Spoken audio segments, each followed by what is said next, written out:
విజయనగర పట్టణంలో బ్రాహ్మణ సామాజిక ధార్మిక స్మృతి భవనం నందు ఈరోజు మహా అన్నదాన కార్యక్రమం బ్రాహ్మణ వేద స్మార అర్చక పురోహిత సంఘ వారి ఆధ్వర్యంలో నిర్వహించారు. బ్రాహ్మణ వేద స్మార పురోహిత సంఘం వారి ఆధ్వర్యంలో గత 12 రోజులుగా నిర్విరామంగా చతుర్వేద పారాయణం జరిపి 13వ రోజున పూర్ణాహుతి కార్యక్రమం అత్యంత వైభవంగా నిర్వహించడం జరిగింది.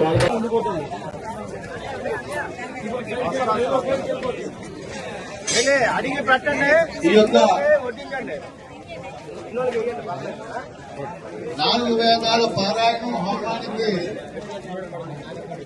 మన ఈ వీధిలో ఉండే పెద్దలందరూ కూడా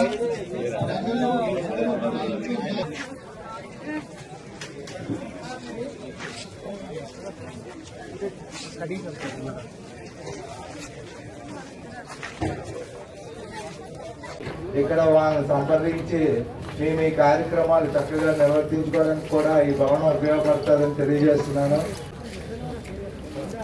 గోడం బంగ్లా అనే పేరుతో ఇక్కడ ఎన్నో సంవత్సరాలు బట్టి పెద్దలందరూ సమక్షంలో ఇది ఏర్పాటు చేసి ఆనాడు కర్మకాండలకి వాటికి ఈ భవనాన్ని వాడుకలో ఉంచడం జరిగింది.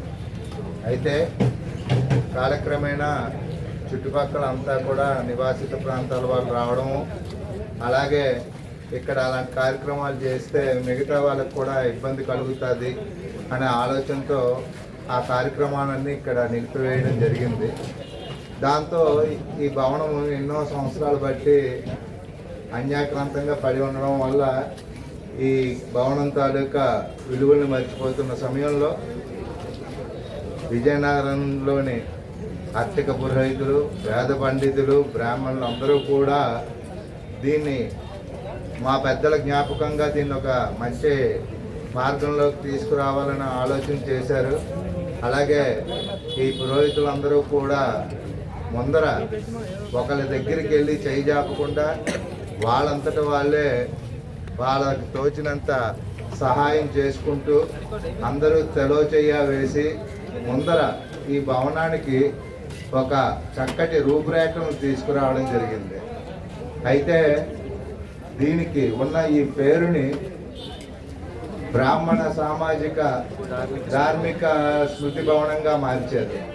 ఎందుకు అంటే రానున్న రోజుల్లో ఇక్కడ వేదం నేర్పాలనే ఉద్దేశంతోనే, అలాగే చక్కటి కార్యక్రమాలు చేయాలి, హిందూ